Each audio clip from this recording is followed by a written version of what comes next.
This message is brought to you by Journey Life Church. Visit us today at journeylife.church or find us on Facebook. Yeah. Really appreciated the worship service this morning. As I throw my phone on the floor. It's good.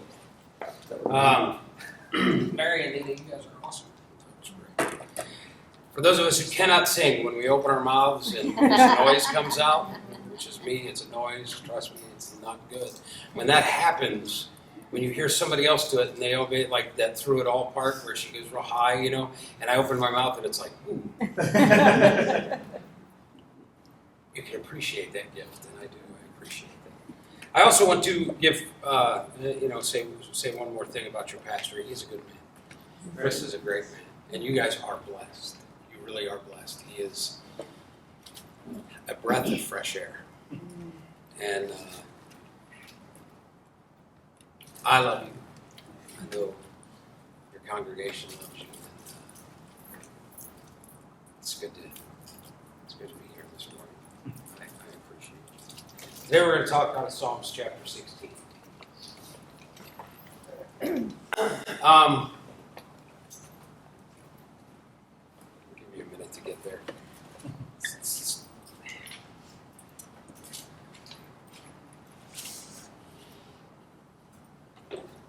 I'll break it down verse by verse, and I'm just going to read a little bit and then talk a little bit and read a little bit and talk a little bit. And if you get bored, take a nap. Because this is the type of day where you want to take a nap. It's cloudy and miserable outside. You know, by the end of it, I may just lay down up there and take a nap. Psalm 16, starting with verse 1, says, "Keep me safe, my God, for in you I take refuge." This is out of the NIV. And I want to stop there for a minute, and this always bugs me. Why is it, can we just, for those of you who have accepted Christ into your heart as your Lord and Savior, you couldn't have done it without Christ, right? There is no way, you can't earn it. Right. All right? There's no way to get it. There's no way to buy it. There's no way to earn it. There's not enough you can do, right, wrong, or indifferent. You can't. It's a gift. Okay? So why is it that we as believers will go to the Lord for salvation and say, God, I can't do this alone. Forgive me. And then after that, we say, okay, God, I'm good. I got it. And then you walk away and you try to start doing stuff, right? And I'm going to fix myself. I got news for you. No, you're not. All right? You're not. You can't fix yourself. There's nothing wrong with you to be fixed. God created you in His image. What makes you think you can fix what God created? Who do you think you are? You can't get to God without Christ. Can't happen. All right? Cannot, will not. Why do we wait for the wheels to fall off to take refuge? Why do we wait till something horrible bad happens and the wheels start spinning off of our lives to say, okay, God, now you can help. I have sufficiently screwed this up. Now it's your turn to come fix it. It's a pet peeve of mine, sorry. I'm on a little tangent there. It irritates me. It bothers me. You're not good enough to fix anything. If you were, you wouldn't have needed Christ to begin with. Okay? Psalm 16:2 says, I say to the Lord, you are my Lord. Apart from you, I have no good thing. Now, I don't know where anybody's at this morning, and there may be people in here where everything's clicking. Do you ever have time in your life like that? I haven't. But if you ever have time in your life like that where everything seems to be working, you really, the job's good, the money's good, the house is paid for, you're not, hey, the electricity's left on, everything's going good, right? The refrigerator's full, there's groceries in there, things are clicking, things are going well. If you're apart from God, so what?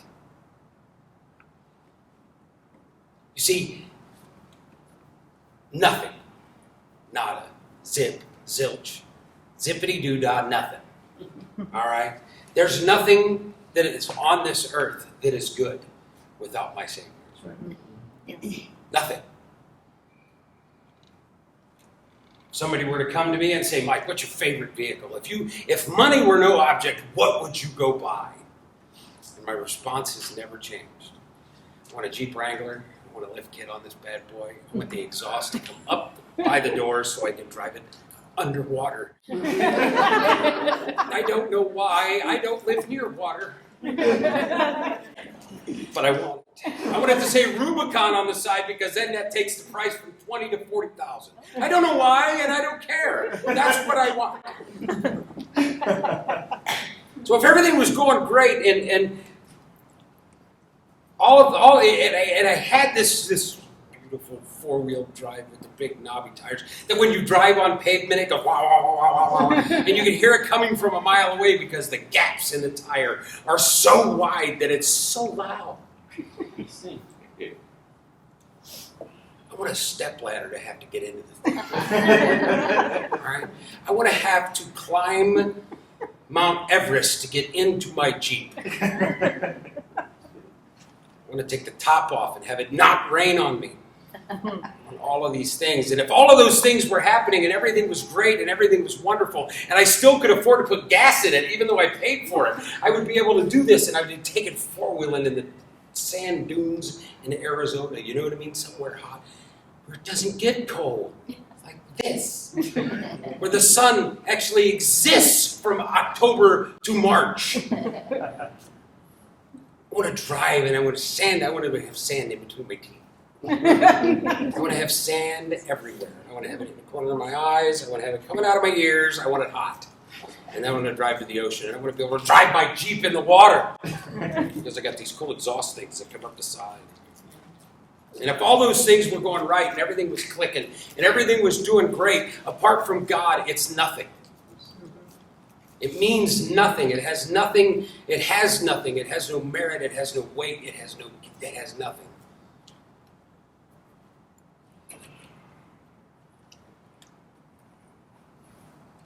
Psalm 16, verses 3 and 4, it says, I say to the holy people who are in the land, they are noble.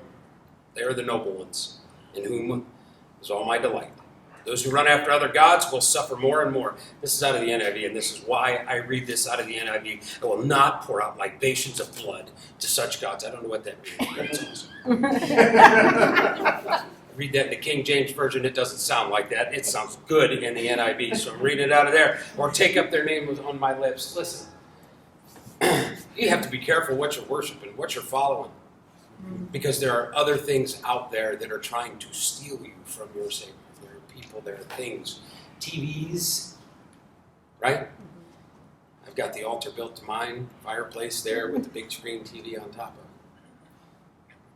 I'm going to burn one of my children to it later to see if that helps. Mary, you're the only one home.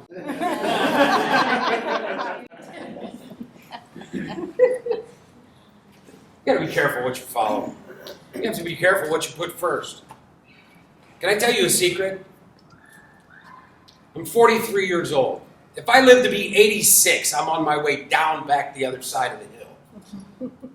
All right? I'm not going to live to be 86. That's almost comical. 86. I'm looking at 60 at best. I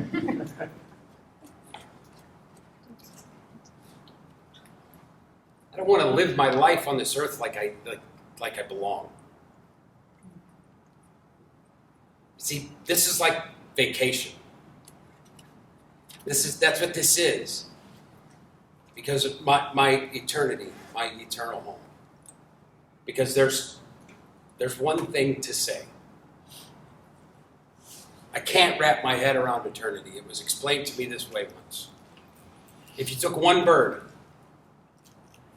what's your favorite bird, Nina? Favorite bird. Give me your favorite bird. A hummingbird, something. There's got to be a robin. Pelican. A pelican. Ugly word. Pelican. She likes a pelican. All right. If one pelican decided it was going to fly from the east coast to the west coast with one grade of sand from the east coast and fly it to the west coast. Drop it off, fly back to the east coast, pick up one more grain of sand, and do that until all of the sand is from the east coast to the west coast. Until all of it is gone. And then it starts over and moves it back. You haven't even started eternity yet. I can't wrap my head around eternity. I can wrap my head around 80 years. 80 years is nothing. It's but a whisper.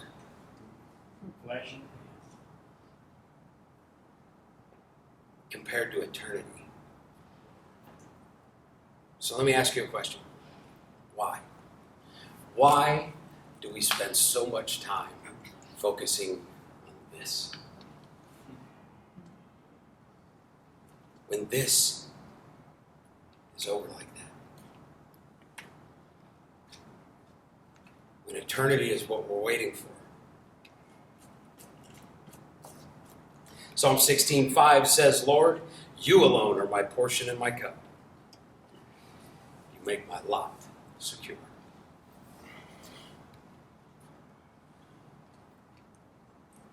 I remember 25 years ago in January, I stood at the front of the altar of a church.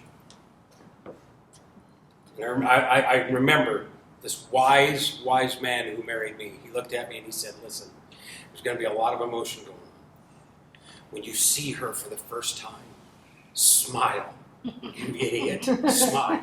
And I remember standing there just thinking, all right, idiot, remember to smile. And I'm watching the back, waiting to see her come through the back doors, right? And I'm, hey, idiot, remember to smile. Remember to smile.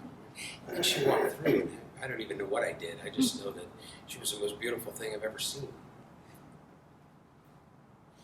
It was 25 years ago. I remember every moment of that day like it was yesterday. I can tell you in great detail of what went on that morning, of the bachelor party that my older brother had for me.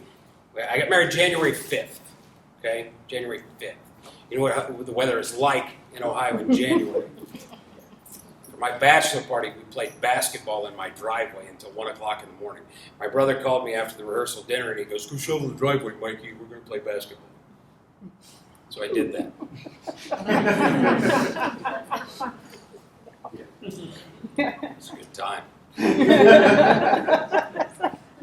can tell you every detail about that day. It was 25 years ago. I can tell you everything. I can tell you what time I woke up. I can tell you about going to, this is the one part I forget. What was the name of the place where we got our tuxedos? I think it was like really something silly. Where did you, what was it? No, we didn't do that. We did it the same place you got your dress. And it was like, you know, it was some really stupid bridal shop that had a really stupid name.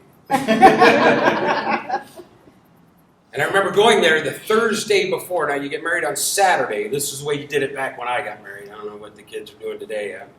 But we got married on Saturday, and so Thursday I went to the bridal shop to get my tuxedo, and I get there. And I'm with all my buddies, and there was 2 of them from Missouri. I had, there were people from everywhere that were in our wedding. And we get there, and the lady looks at me and says, I have nobody's pants or shoes. Oh. You're uncomfortable. Guess we could walk down naked. So I called all my buddies up, and this is the 80s, right? So I called my buddies up from a phone. Not one of these. These didn't exist, like, at all. There were no such thing as a cell phone. And so I picked up a real phone, and I dialed a number, and somebody actually answered it. It was plugged into the wall. And they said, hello, and I said, listen, here's what we're doing. Spread the word. We're wearing acid-wash jeans and high-top tennis shoes because the pants didn't come in. And I had this set up. We were going to look awesome. You know what I mean? I was pumped. We were going to wear the tux jacket, right, with the tie, with the acid wash jeans, and everybody loved the acid wash jeans in the 80s. They'll come back. I've got a pair in the closet. But we had the acid wash jeans and a pair of high top tennis shoes, and the lady heard me because I'm using her phone because, again, didn't exist. So I'm using the phone at the shop, and she heard me telling people this, and the lady's sitting there, and you could see the panic in her face, like, this poor woman, she's marrying an idiot. And I remember details. I remember this woman staying up all night, digging through pants in her shop to find them close, to put them together. We were going with the high tops, but this woman, by God, was not going to let us wear acid wash jeans to our wedding. And she says, please, I know your wedding's tomorrow at 1. Stop by here tomorrow morning and get real pants.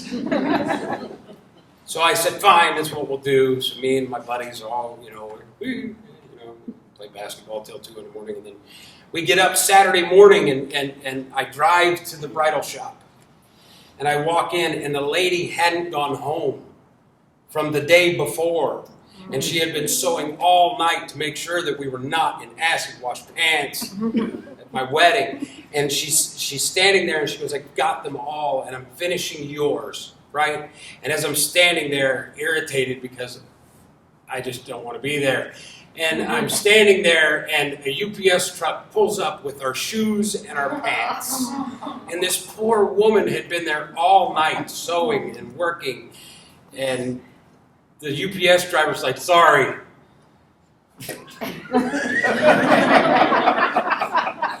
So I take all this stuff, and we go to the church, and all of these things, and I remember great detail, and I remember it all 25 years ago. Seems like it was yesterday. It's but a whisper, folks.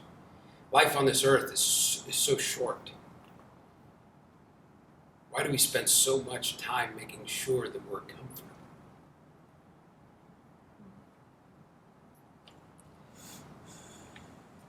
(16:6) says the boundary lines have fallen in pleasant places. Surely I have a delightful inheritance.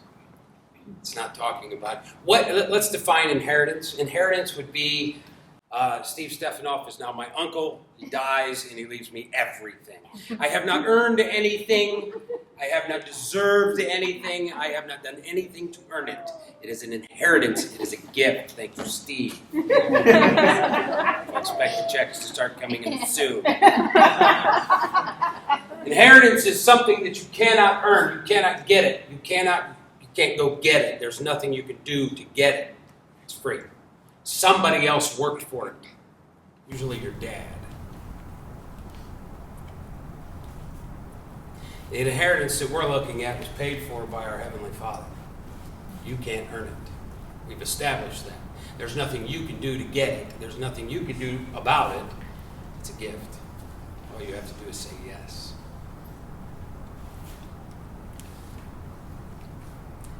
It's for eternity. It's for forever.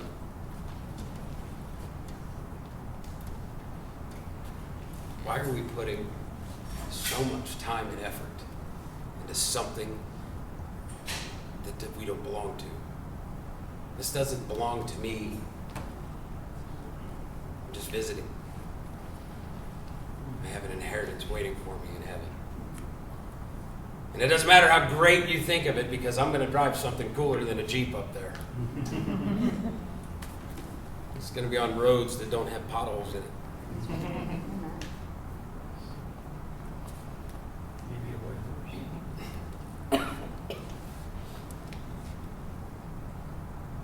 Psalm 16:7-8 says, I will praise the Lord who counsels me. Every night my heart instructs me. I keep my eyes on the Lord. With him at my right hand, I will not be shaken. What do you have to be afraid of? Right.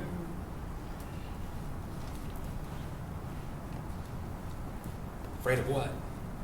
I saw a picture on Facebook of the pastor of this church's son, standing next to a girl with the father, 6'5", tattoo covered, shotgun in hand. And I asked him, I said, Moneypenny, because I don't call him Drew, I call him Moneypenny. Ask me about it sometime, I'll explain it. I said, Moneypenny, were you afraid? And he goes, no. I said, Moneypenny, you want me to go beat him up for you? He goes, no. What do you have to be afraid of? Certainly isn't some tattoo-covered 6'5" guy that you're trying to take his daughter to homecoming.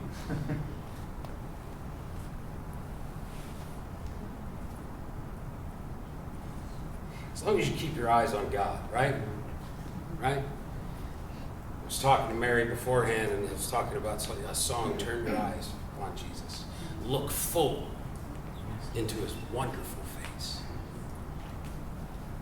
Full. Don't look down. Look into his face.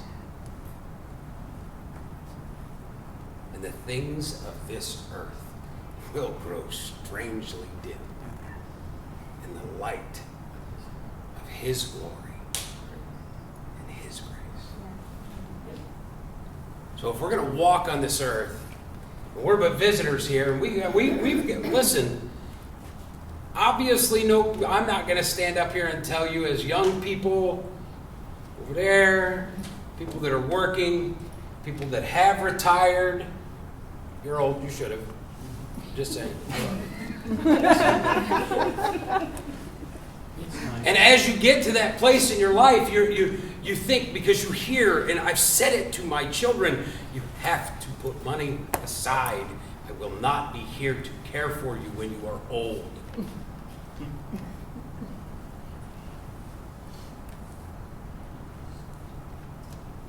We're told from the time we're this tall, you got to go to school, you got to get good grades, you got to go to college, you got to get an education, you got to start your 401k plan because the losers in this country don't give you a retirement anymore, so you got to do it for yourself. You better put money aside and sock it away because you're going to be 62 and a half and the government's not going to be able to send you any money. So you got to do it yourself, and you got to have all this stuff set up for yourself. So the last 20 years of your life, you can be happy and be a snowbird, right? Live in Ohio in the nice weather, go to Florida when it gets cold. Yep. And that's the plan, right?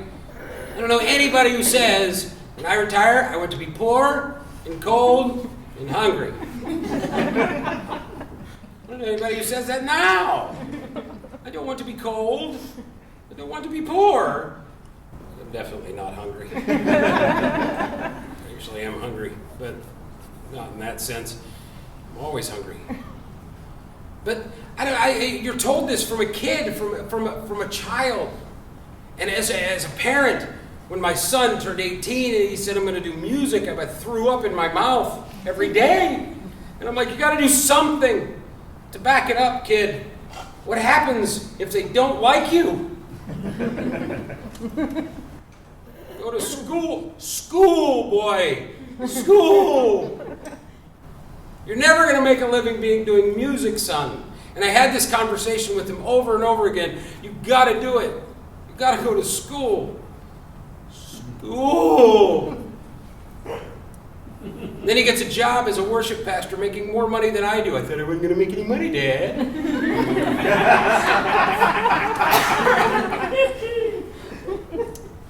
And as a parent, all you do is pray that your kids turn out better than you. Right? You want them to have more money than you. You want them to be better parents than you. You want them to have and be happy. Now that he does make more money than me, I got to be honest with you. I don't like it. It is what it is. Robin. As we walk on this earth, we've got to stop looking at stuff. You gotta. I got news for you, okay? I got news for you. There's so many moments in the Bible where Jesus says, stop looking at stuff, stop looking at the world. When Peter climbed out of the boat and he's looking at Jesus' face and he's following and he's walking towards him, everything's good. And then he sees a little splash of water over here and a little sprinkle here and a raindrop, whack, hits him on the forehead and he's like, whoa, where am I at? And he starts to notice his surroundings. Forget it. Because as the things of this earth will grow strangely dim as you're walking towards God's glory.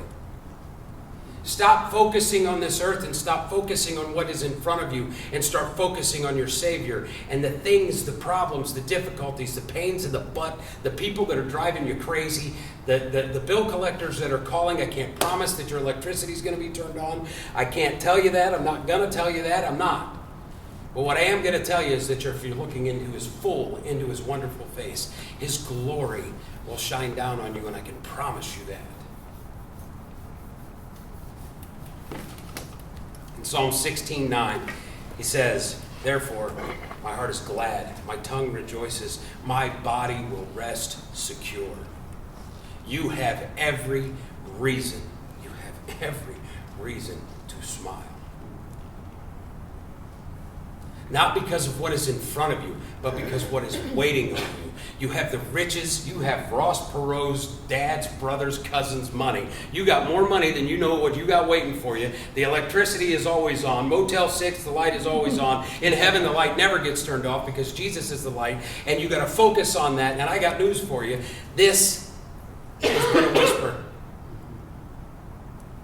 This is nothing. I look forward to my inheritance. If every day I walk on this planet, listen, I'm going to tell you a secret, okay? I had cancer in 2007. Most of you in this room are related to me, so you know this story. But I had cancer in 2007. From that day to now, I live in pain. Every day of my life, I live in pain. More pain than most of you will ever be able to understand. I live that way. And if I have to live the rest of my life on this earth in pain, I know there is a day coming where I'm going to stand before my Savior and I'm going to walk on streets of gold, and I can't even picture how amazingly awesome this is. You see that commercial, the candy commercial where their head goes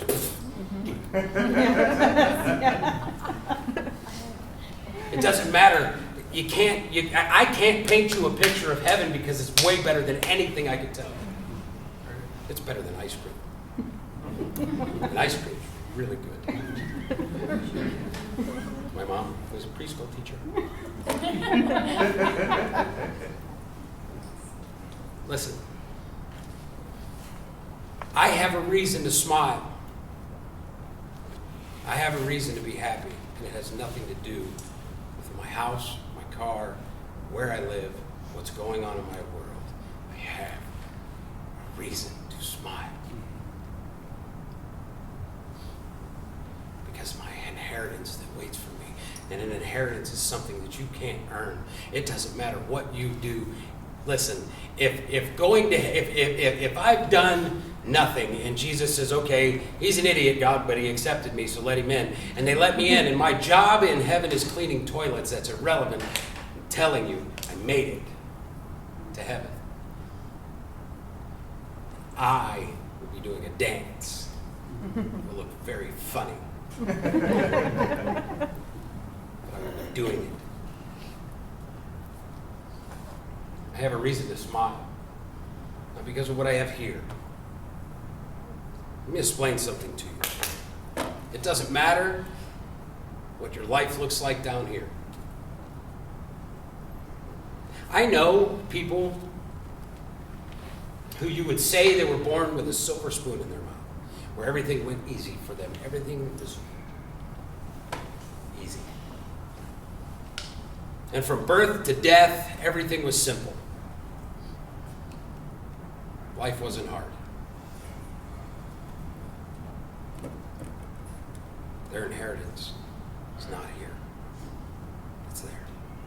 I know people, good people, who have struggled their entire lives and hurt and been put through hell. I've looked in their face. And their inheritance is not here. It's in heaven. It's waiting for them. Psalm 16, 10 and 11 says, because you will not abandon me in the realm of the dead, nor will you let your faithful one seed decay. You will make known to me the path of life. You will fill me with joy in your presence, with eternal pleasures at your right hand. Listen. If you've heard nothing else, hear this. Your inheritance is waiting for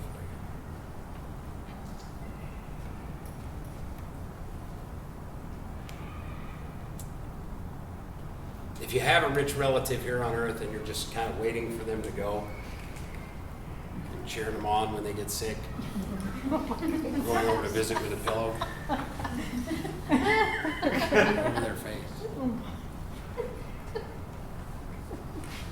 And you think it's difficult waiting for that moment. Listen, my life would be so much easier. God, I would build a church for you out of the millions and millions and millions of Powerball money if you would just let me win. I promise, I'll build a church. I'll never go to it, but I'll build it. My life would be so much easier if I didn't have to work. I've said that a million times in my life. You know how much more time I would have to dedicate to you, God, if I did not have to go to work? If I just was independently wealthy? It sounds fun, doesn't it?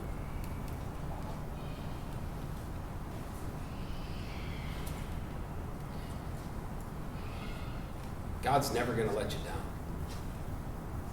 It may not look like what you think it should look like. It may not smell like what you think it should smell like. It may not act like what you think it should act like. But this much I can promise you. God knows what he's doing. He's way smarter than you. And he knows the end.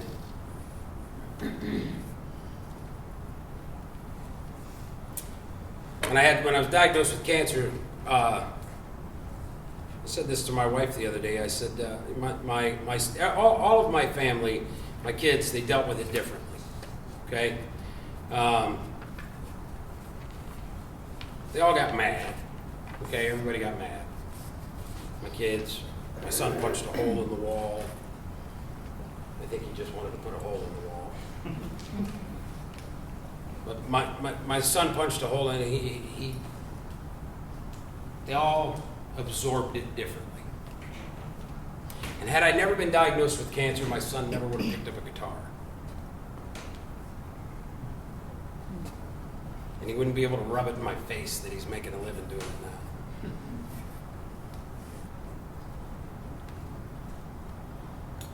All I could see was that next doctor's appointment. I couldn't see past that. I couldn't see past the next time I was going to be standing over my deck, blowing chunks. I got really good at throwing up. I couldn't see past that. I couldn't.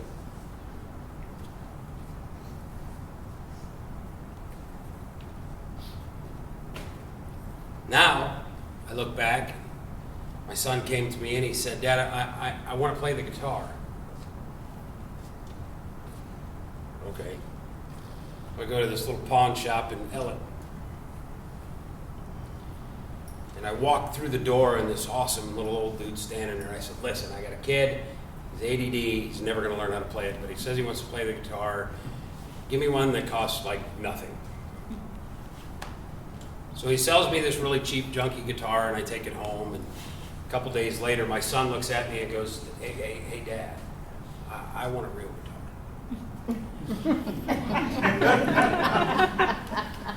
Play that one first. I was smarter than he was. I even took it as far as told him, you play me 6 songs on that piece of junk and I'll go buy you a real one. Okay. He'll forget in 15 minutes. He'll get halfway down the steps, forget what he's walking down there for, and he'll have the guitar in his hand.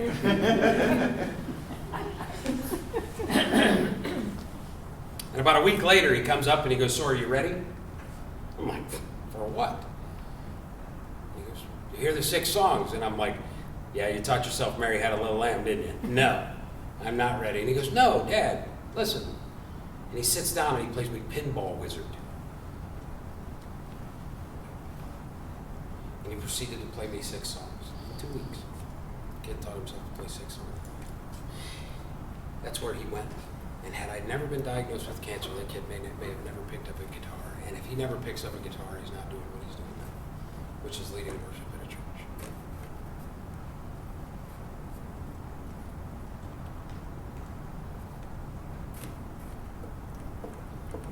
I couldn't see past my my next appointment. I didn't know why I had to go through what I was going through. And to be honest with you, why didn't I learn how to play the guitar? You know what I mean? But it was, if that little nugget right there was the reason I had to go through cancer, then I'm okay with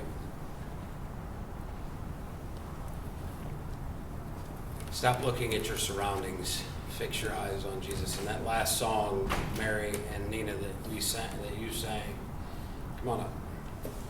I want to do that one again. The very last one. I want you to take the next couple of minutes. I want to sing this song. And then I actually want you to try to forget how good it is or how bad it is. It doesn't matter to me. I want you to forget that, and I want you to fixate your eyes on Jesus. And I want you to spend the next 5 minutes focusing on his face.